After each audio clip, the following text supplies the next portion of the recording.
Prime time के sponsor हैं स्वागत, अदरक, लहसुन और मसाले, 100% प्योर एंड हाइजीनिक।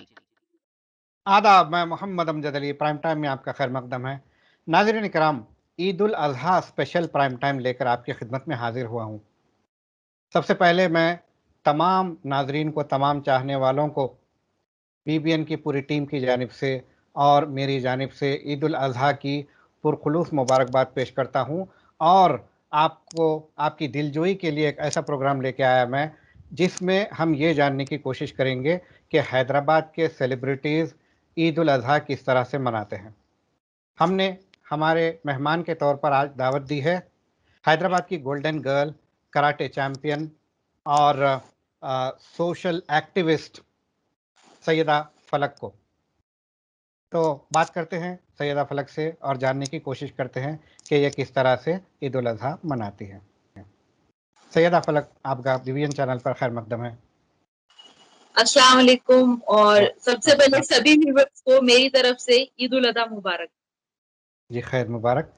काफ़ी अरसे के बाद आपसे गुफ्तगू हो रही है। बीच में आप भी मसरूफ़ रही, हम भी मसरूफ़ रहे। आज एक ऐसा ईद का मौका आया है जबकि हमने ये जानने की कोशिश की कि आप किस तरह से ईद मनाती हैं। तो जी, सबसे पहला मेरा सवाल यही होगा आपसे कि आप ईद उल अज़हा किस तरह से मनाती हैं?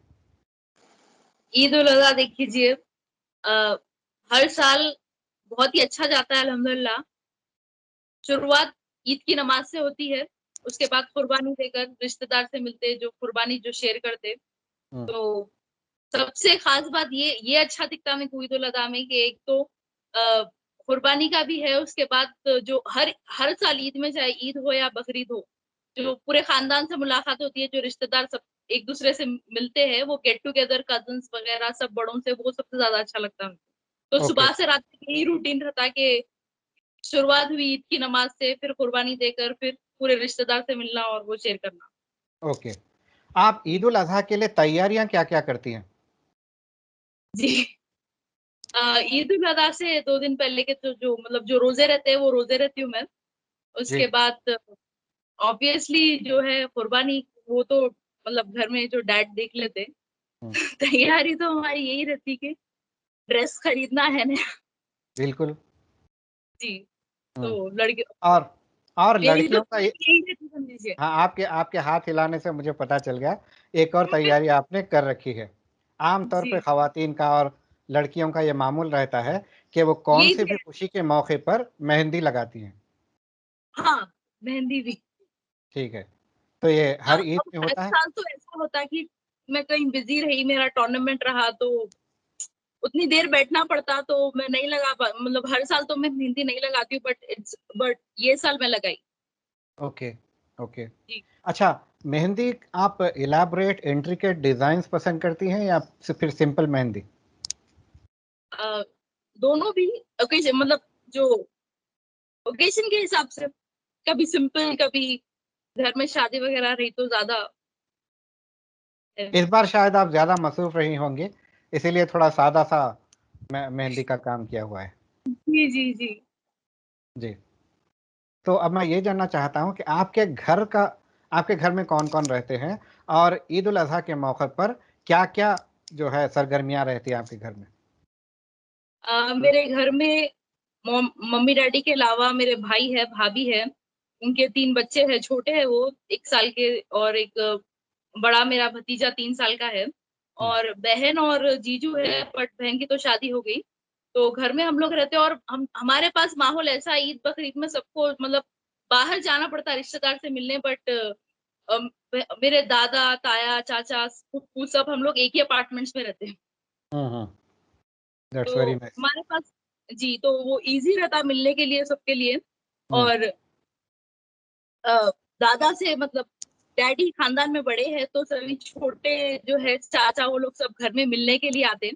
हुँ। तो हम लोग जाते हैं सिर्फ़ दादा के पास, उसके बाद नानी के घर में मामा, खाला से सब मिलने जाते हैं। Okay, okay. कैसा है लगता है आपको जब आपके घर में आपके पूरे जो है वालिद साहब के भाई वग़ैरह आते हैं, मिलते हैं, तो आपको कैसा लगता है? ऑब्वियसली बहुत अच्छा लगता है, मतलब एक गेट टुगेदर की तरह पूरे कज़िन्स जो है सब रेडी होके मिलने के लिए आते हैं, तो obviously okay. Family get together किसको नहीं पसंद। हाँ, बिल्कुल। आजकल का जो है मिजाज ऐसा बन गया है, लोग एक दूसरे से करीब नहीं रहते, दूर रहते हैं। और माशाल्लाह आपका खानदान एक ही जगह रहता है, ये बहुत अच्छी बात है। जी, जी। ये एक मिसाल है दूसरे जो है मुसलमानों के लिए या दूसरे इंसानों के लिए कि रिश्तों की मजबूती कितनी इम्पोर्टेंट है।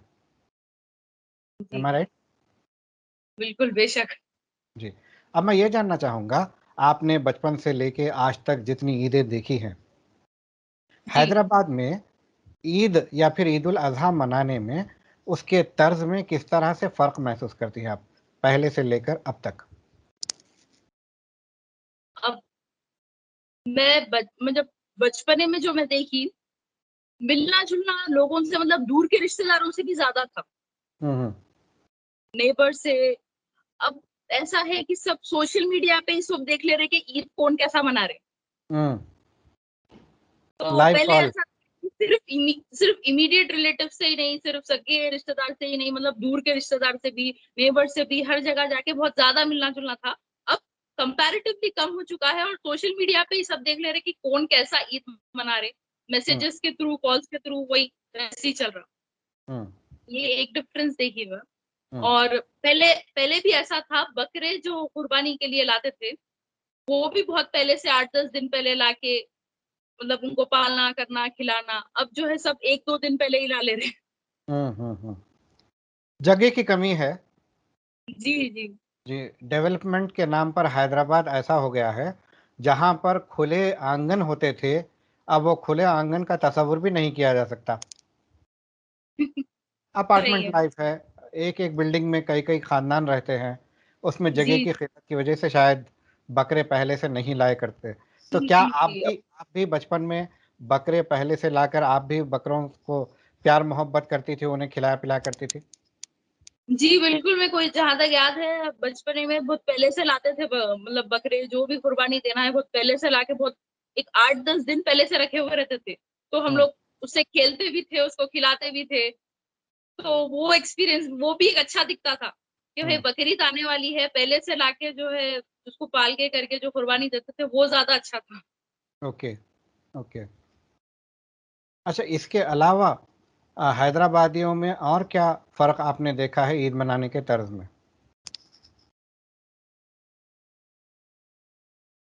मैं तो यही देखी और मैं जैसा बोली सोशल मीडिया पे ही सब देख ले रहे। बिल्कुल, बिल्कुल। पहले कोई मीडियम नहीं था, एक-एक मोहल्ले में सिर्फ़ एक टेलीफ़ोन हुआ करता था। सही है, सही है। हाँ, ऐसे वक़्त रिश्तेदार दूर-दूर से आकर मिलते थे। अब जी, टेक्नोलॉजी की सहूलत हो जाने से उसका नेगेटिव इफ़ेक्ट ये हुआ कि लोग दूर से ही अपने लाइव कॉल के ज़रिए मुबारकबाद दे ले रहे हैं। जी, जी, जी। स्काइप पे वीडियो बनाते हैं, इमेजेस बना के भेज देते हैं। ये समझते हैं कि हमारी ज़िम्मेदारी हो गई। तो क्या ये पर्सनल ये ह्यूमन टच को आप मिस कर रही हैं? ऑब्वियसली कुछ ओके। मतलब ठीक है सोशल मीडिया है उसका एडवांटेज भी है बट डिसएडवांटेज भी तो ये है। हुँ, अब इवन व्हाट्सएप पे जो गोश्त के उसके पिक्स भेज दे रहे बस हाँ। वही शेयर कर दे रहे डायरेक्टली या एक एक कॉल या मैसेज फिर मुझे मिली। व्हाट्सएप पे इवन कॉल भी नहीं करे तो बस एक फॉरवर्ड कर दे रहे कि ईद राइट। मुबारक बस दैट्स इट। व्हाट्सएप पे मुझे आज एक मैसेज मिली, पोस्ट जी की फ़ोटो है उसमें और हाँ, वॉइस वही ओवर है। गोश्त की जी। फोटो फॉरवर्ड कर रहे हुँ। बारिश की वजह से हम आ नहीं पाए हैं, तो लिहाज़ा भी है ना व्हाट्सएप पे आप गोश्त वो भी कबूल है कर लें। तो जी, जी। नहीं डिफरेंस पहले से तो बहुत है, कोविड से पहले भी कोविड आने से पहले भी ऐसा था।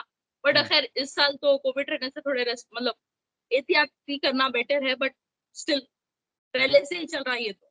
चलिए, आपने मेरे अगले सवाल का जवाब खुद ही दे दिया कि कोविड आने के बाद से क्या जो है ईद मनाने के तर्ज पे फ़र्क आ गया। वो ये कि ज़्यादातर लोग घर पर रह रहे हैं और हाँ, फिज़िकल डिस्टेंस मेंटेन कर रहे हैं, जिसकी वजह से लोग आने से डर रहे हैं, क्योंकि लॉकडाउन ख़त्म हुआ मगर कोविड अभी ख़त्म नहीं हुआ। जी, केसेस में जी। कमी ज़रूर आई है, मगर हर कोई ये कह रहा है कि थर्ड वेव का खदशा है। थर्ड वेव इसीलिए खतरा तो बना रहेगा, एहतियात तो करना है। अब जी, मैं ये जी। जानना चाहूँगा कि आम तौर पर आपके फ़ेवरेट डिशेज़ क्या-क्या हैं? आम तौर पे बिरयानी पसंद है मुझे। हुँ, अ, थोड़ा इटालियन भी पसंद है। ओके, और अगर आप बकरीद के डिशेज़ की बात पूछने वाले हैं बिल्कुल। तो मेरी पर्सनालिटी के हिसाब से या मेरे स्पोर्ट के हिसाब से लोग सोचते होंगे कि मैं ज्यादातर गोश्त, पाया, नहारी, ये वो कलेजी सब खाती होंगी, but I don't eat all that. Then मैं मटन खाती हूँ, बट ओके, वो सब चीजें मैं अवॉइड करती हूँ। मैं नहीं अच्छा, खाती हूँ। ओके, उसका रीजन?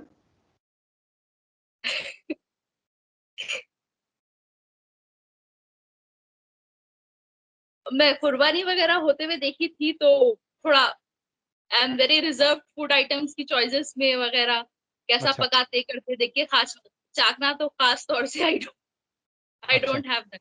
जी। Okay, okay, okay. कुर्बानी आपने शायद बचपन में देखा था कुर्बानी होते हुए, हाँ हाँ हाँ। तो उसका नेगेटिव असर आपके दिमाग में रहा? नहीं, नेगेटिव तो नहीं बोल सकते, मतलब वो अब बस ये है कि वो सब कैसा काटते करते धोखे देख के मैं नहीं खाती हूँ। मतलब कुछ तो कुछ नेगेटिव इफेक्ट आ ही गया ना, compare to the other people. Compare to the other people, दूसरे लोग सारी चीज़ें जो है खाते हैं, तो आप नहीं खाने की वजह यह है कि आप कम उम्री में जानवर कटते हुए देखा आपने, और शायद कुछ ना कुछ आपको बुरा लगा, जिसकी वजह से थोड़े रिजर्वेशंस आपके जहन में आ चुके हैं। जी जी जी इसीलिए कहते हैं कि छोटे बच्चों को जानवर कुर्बान करते वक्त सामने नहीं रखना चाहिए। जी। तो आप भी अपने मीडियम से जो है लोगों को मैसेज दीजिए कि जब भी कुर्बानी करें, अभी बाकी है, तो सही। छोटे बच्चों को वो देखने ना दें। बेशक क्यों? नहीं देखना, नहीं क्योंकि देखना है। उनका माइंड उतना डेवलप नहीं होता है कि, सही है, हाँ, बिल्कुल। हकीकत उतने वो मैच्योर नहीं नहीं जान रहते, सकते। कुछ नेगेटिवली भी ले लेते हैं। बिल्कुल, सही है। बिल्कुल। थोड़ा मेंटली मैच्योर होने के बाद ये चीज़ों में आने, तो वो लोग समझ सकते हैं कि किस चीज़ की क्या हकीकत है। जी जी तो जी। तो वैसे आपने बता दिया, चाहे ईद हो या गैर ईद हो, आप बिरयानी पसंद करती हैं और इटालियन डिशेस पसंद करती हैं। जी। इसके अलावा हैदराबाद में आजकल मंदी का बहुत दौर दौरा है। कभी आपने मंदी ट्राई की, आपको पसंद आई? ऑब्वियसली मंदी भी बहुत पसंद मुझे। हम्म, मंदी, हलीम, बिरयानी। ओके। तो आपके घर में भी ये चीज़ों के बनाने का एहतमाम होता है? ऑब्वियसली। और ईद में तो खास तौर से, ईद बकरीद में तो कल तो जैसा कलेजी, गुर्दे, भेजा, सब सब पूरे डिशेस बनाते हैं, हम्म। तो सब एंजॉय करते हैं। फर्स्ट आवर इतना में तो ज्यादा। वही बनेगा। फर्स्ट जी आवर में जी तो वही बनेगा ना? जी जी जी। ओके। इसके अलावा मैं ये जानना चाहूँगा, क्या कराटे गर्ल किचन में जाती है? नहीं, आपको अगर कुकिंग नहीं? मेरी डाइट का कुछ बनाना हो और कोई है नहीं तो ठीक है, चलो मैं जाके बनवा लेती हूँ। उसके अच्छा, अलावा मुझे कुकिंग नहीं आती। अच्छा। तो कुकिंग में आपको इंटरेस्ट नहीं है, या फिर आपकी मसरूफियत की वजह से आप कुकिंग में नहीं गई हैं? और मसरूफियात की वजह से मम्मी भी ऐसे है कि बोलते नहीं, आप मत जाओ बेटा, आप अपना काम करो। ओके। तो मम्मी सब देख लेते, कभी नहीं बोलते कि ये कर लो वो कर लो खुद से। तो आपकी मम्मी ने आपकी पूरी जिम्मेदारी संभाल ली हुई है? जी। Okay, okay. इंटरेस्ट है कुकिंग में? उतना ज्यादा नहीं। ठीक है, ठीक है। अगर आपको इंटरेस्ट आया, तो सबसे पहले आप कौन सी डिश बनाना चाहेंगे? आ, बिरयानी, मंदी, चिकन थोड़ा आता मेरे को हम्म, ये मालूम कि तला हुआ गोश्त बनाना भी बहुत इजी है, बट मैं ट्राई नहीं करी आज तक। मैं चाय ओके, नहीं पीती हूँ, ओके। इसलिए मैं चाय आज तक नहीं बनाई। कॉफी पीती हूँ, मैं कॉफी बनाई। मैं हम्म, एग वाइट्स खाती हूँ सुबह में, तो उसका ऑमलेट बनवा लेती हूँ। अच्छा, तो जो मेरे को खाना है वो मैं बनवा लेती हूँ। अगर कोई चीज में खाने का इंटरेस्ट आया, जैसा जरूरत पड़ी कि भाई अब तुम मेरे को ही बनाना है, कोई हम्म, दूसरे है नहीं, तो ठीक है चलो। जब अगर दिल पे ली मैं, अगर मेरे को इंटरेस्ट आया तो I know I can do that. Okay. मतलब पोटेंशियल है आप में। जी ओके। अच्छा, आपने अभी बताया कि ऑमलेट खाते हैं शौक से, एग वाइट का। जी। ये मैंने पहली बार सुना है कि सिर्फ एग वाइट का भी ऑमलेट बनाते हैं। नहीं, ऐसा है कि मैं स्पोर्ट्स में हूँ ऑब्वियसली। एग योग भी आप खा सकते हैं, बट एक या दो ओके, ज्यादातर। तो ओके, मैं एग योग अवॉइड करती हूँ। आई टेक 4-5 एग वाइट, उसको ऑमलेट बना के खाती हूँ मैं ब्रेकफास्ट में। ठीक है। मेरी मेरी डाइट के लिए है वो, ऑफ स्पोर्ट्स कोर्स, के ऑफ लिए। कोर्स, प्रोटीन जी, रिक्वायरमेंट आपका ज़्यादा होता है। प्रोटीन रिक्वायरमेंट के फैट लिए। की उतनी ज़रूरत नहीं वाकई रहती है। जी, मैं ज्यादा कार्ब्स नहीं लेती सुबह में, ओके, तो I have egg white omelette. बहुत अच्छे, बहुत अच्छे। इसके अलावा हाल ही में आपने कोविड का इन्फेक्शन भी झेला है, जी। तो ये कैसे आपको आ गया, ये मुझे थोड़ा हैरत है। अ, अब ऐसा है कि ये मेरे को आ गया बोल के आप हैरत करें और दूसरे लोग भी करें, बट आप देखेंगे तो बहुत अच्छे मतलब ज्यादातर लोगों को आया, और सेकेंड वेव में बहुत सारे यंग मतलब लोगों को आया। हुँ, और इवन मैं बहुत सारे बॉडी बिल्डर्स का भी सुनी। तो हुँ, ऐसा नहीं है कि आप हेल्दी है तो नहीं आ रहा, ठीक है, ऑब्वियसली इम्यूनिटी आपकी स्ट्रांग रही तो आप हुँ, इजीली जो है इन्फेक्शन कैच नहीं करते, बट मेरे भाई को आया था, हुँ, तो उनसे मुझे आया शायद। अच्छा, और सेकेंड वेव में ऐसा था, सेकेंड वेव अच्छा सिवियर हुआ, इवन जिसको माइल्ड भी हुआ, मेरी हुँ, जितने भी लोगों से बात की जिसको भी माइल्ड भी हुआ तो वो काफी स्ट्रांग था। तो वीकनेस बहुत ज्यादा थी सेकेंड वेव में, जिसको भी इवन माइल्ड भी हुआ उनको वीकनेस बहुत ज्यादा थी। बहुत सारे लोग शिकायत कर रहे हैं कि काफ़ी अरसे तक उनके बॉडी पेन्स वगैरह हो और रहे हैं, जी वीकनेस जी काफ़ी हो रही है, ये मैंने कई लोगों से सुना है। बहरहाल अल्लाह माशाअल्लाह से आप सेहतयाब हो चुकी हैं और आपके भाई भी सेहतयाब हो चुके हैं, ये बहुत अच्छी बात है कि आपने फिर से जो है ईद मनाने का जो है आपको जी जी। सौभाग्य मिला है। तो अब जी। आप क्या मैसेज देना चाहेंगे आपके शायकीन को ईद उल अज़हा के ताल्लुक से और कोविड के ताल्लुक से? अ, सबसे पहले तो ईद उल अदा की बहुत बहुत मुबारकबाद, मैं बहुत पहले ही दे चुकी हूँ। आप लोग जो है अच्छे से एंजॉय करिए। आप लोग एंजॉय करिए, बस थोड़ा रेस्ट्रिक्शंस जो है जहन में रखिए कि मतलब फिजिकल डिस्टेंसिंग और मास्क जो है उसका एहतियात करिए। और कोविड का भी थर्ड वेव बहुत लोग बोल रहे हैं, साइंटिस्ट से डॉक्टर्स से बयान आ रहा है कि थर्ड वेव खुदा ना खास्ता बहुत जल्दी आएगा, तो हुँ, उसके लिए प्रिपेयर्ड रहिए, एहतियात करिए। ओके। हमसे बात करने का बेहद शुक्रिया। खुश रहें, आबाद रहें। तो नाज़रीन, ये थी सैयदा फ़लक, ये हमें बता रही थी कि किस तरह से ये ईद मनाती हैं और किस तरह से इन्होंने हैदराबाद में ईद उल अज़हा मनाने के तरीक़े में फ़र्क आया, इन्होंने तफ़सीली तौर पर हमें बताया है। आप भी बहुत एन्जॉय किए होंगे ये एपिसोड देखकर और इन्होंने आखिरी में बताया कि कोविड से अभी एहतियात ज़रूरी है क्योंकि थर्ड वेव का ख़दशा अभी लगा हुआ है। ये अगर टल जाए तो इंशाअल्लाह सारी जो है इंसानियत महफूज़ हो जाएगी। घर पर रहिए, महफूज़ रहिए। ईद उल अज़हा भरपूर तरीके से एन्जॉय कीजिए और हमें दीजिए इजाज़त। शब बख़ैर।